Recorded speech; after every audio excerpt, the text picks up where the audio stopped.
And welcome to Two Old Farts in a Cart, Season 4, Episode 25. 25. We're getting up there, though. All right, Coach Toney, you won the bet with LSU. I swanny, that was an ugly football game, wasn't it? It was. Two struggling teams. I tell you what, South Carolina, that's the first time I've ever yelled at the TV set. Their offensive line's unbelievable. High school teams do not do the dumb things that they've done. They had 6 pre-snap penalties where they couldn't be still, getting up there, moving around, and just South Carolina had 2 weeks to prepare for that game, still had 13 penalties in the game, and just stupid stuff. The center forgets the snap count, they fumble on the first play, and just no communication, people coming unfree, and Lenora Sellers spent 60% of the game being chased somewhere. Coach, some of those penalties, would you attest, or you feel like the 102,000 intoxicating fans had anything to do with it? No, it's just lack of pure discipline because they've made the same mistakes all year long. And it's kind of interesting, Sean Elliott, who should have been the offensive line coach last year when he came back, is taking over now. And they said yesterday, Lenora said yesterday in practice, he was up there screaming, blowing whistles, making all kind of noises before the snap to make them stop jumping, moving, and making them communicate better. Hopefully, they will be improved over these last few games, but he's got so much work to do. Teasley, nice guy, I'm sure, good recruiter, but he did not coach a lick. I mean, Spencer Rattler, his senior year was spent running for his life the whole time, but he has not developed an offensive line. South Carolina, Shane Beamer said that they have been last in the conference every year with him in number of sacks given up. That's right. A lot of time change is good. But, you kind of wonder there, Coach. He's been coaching offensive line for how many years? Oh, God, he was offensive line coach at App State. He was offensive line coach for Steve Spurrier with all those 11-win seasons and all. And, went on was the head coach at Georgia State there, though. But Spurrier said he was their interim coach when Spurrier left, too, wasn't he? Yes, he was. He said that he was one of the best offensive line coaches that he ever had on his staff, though. But why in the world they did not put him in that spot when he came aboard, I thought he was being wasted being put at tight ends. As bad as South Carolina's offensive line is, they make mistakes that we do high school games Friday night. We don't see high school teams make the mistakes they're making. And these are supposed to be 4 and 5 stars. Those stars, I think, came out of Lucky Charms cereal because, Lord, they have not played like 4 or 5 stars. They have played worse than high school offensive lines. Well, offensive line woes are hitting hard for the Gamecocks, but, there's still quite a few teams, they're facing the same dilemma at offensive line. You've got to have one. Well, somebody told me this too, that these 4 and 5 star guys, who in the world do they block in high school? They block little scrawny kids, or lots of times dominate some of these undersized players on there, though. But they don't play somebody their own size on the defensive line. 320 and 350 individuals. They're playing little, scrawny, quick guys and are mauling them and dominating them and racking up their lucky stars along the way. But their competition in high school is nowhere near when you get to the SEC level right there. It's got to be culture shock. You're right about that, because all of these linemen now, the linemen, you thought you had somebody if you had like 250, 280, but now they will get projected up anywhere in 320 and 350 and can still run like cats. Well, we will be back to rant and rave some more in just a minute. On to the next hole. And welcome back to our next segment here on the Coach's Corner. And 2 old farts in a cart. Coach Toney, another firing over the weekend. We've seen this coming for weeks. But James never won a big game. Franklin, No. Penn State Yeah. got the heave-ho. He sure did, but you know what? In actuality, you can't feel too sorry for him, Coach, because he's going to be still making $50 million plus.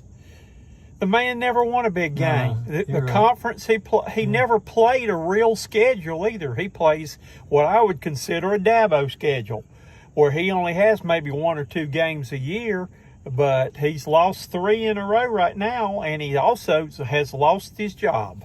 Coach, you know, we were talking about this scenario a month or so before, you know, the season started, when we started looking at where they were rated.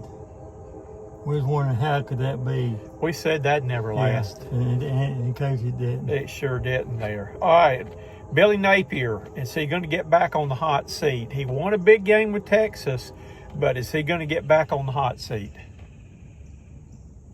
Coach, did he ever get off the hot seat? I thought he bought a little extra time there with that Texas win, but I don't know if he. Coach, I don't think it's going to be much longer to go. I really don't. Do you think he'll be the next one to go? Yeah.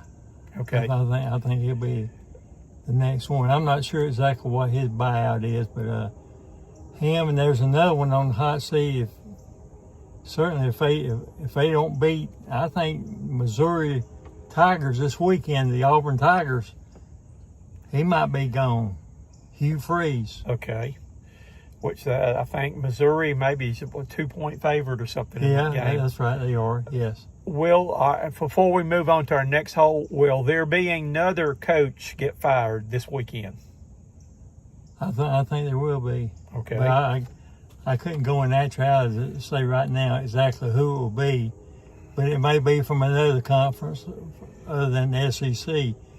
You know, one thing I hope that these athletic directors realize, of course, I don't know, it's like talking to a roadmap, is, you know, going ahead and paying these big salaries, and then within about 3 or 4 years, they end up getting their contracts bought out. Of course, I don't blame a coach. Hey, if I could, I try to get as much as I could, or agent or whoever's involved with that, but it's getting the Coach Cox, it borderlines on just being flat out, unequivocally ridiculous. It is. And then they complain about we're having to cut programs at our school because we don't have enough money, because you're paying all your money buying players for your big money-making schools, and you're paying off coaches. That's right.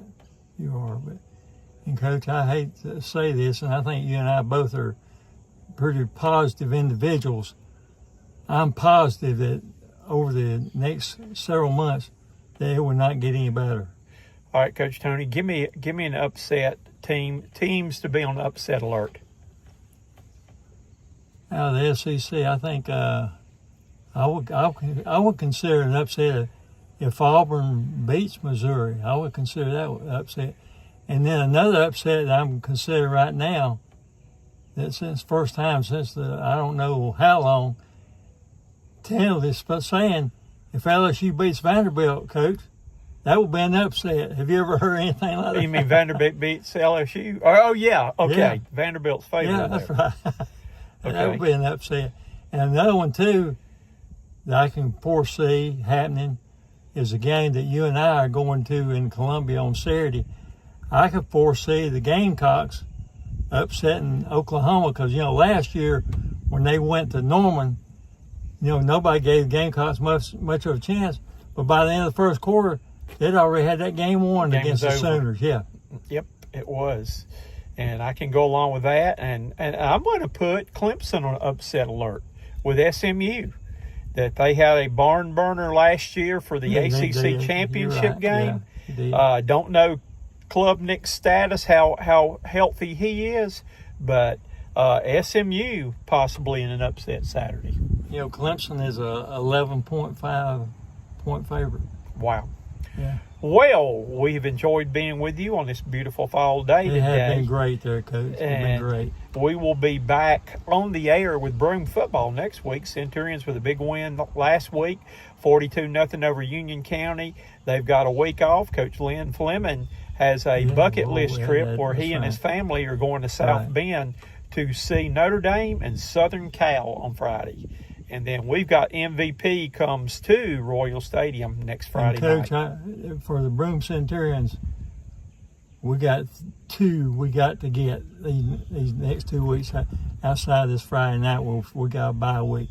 We need to beat MVP, and we need to beat Chapman. If they do, they got a home playoff game coming up. Right.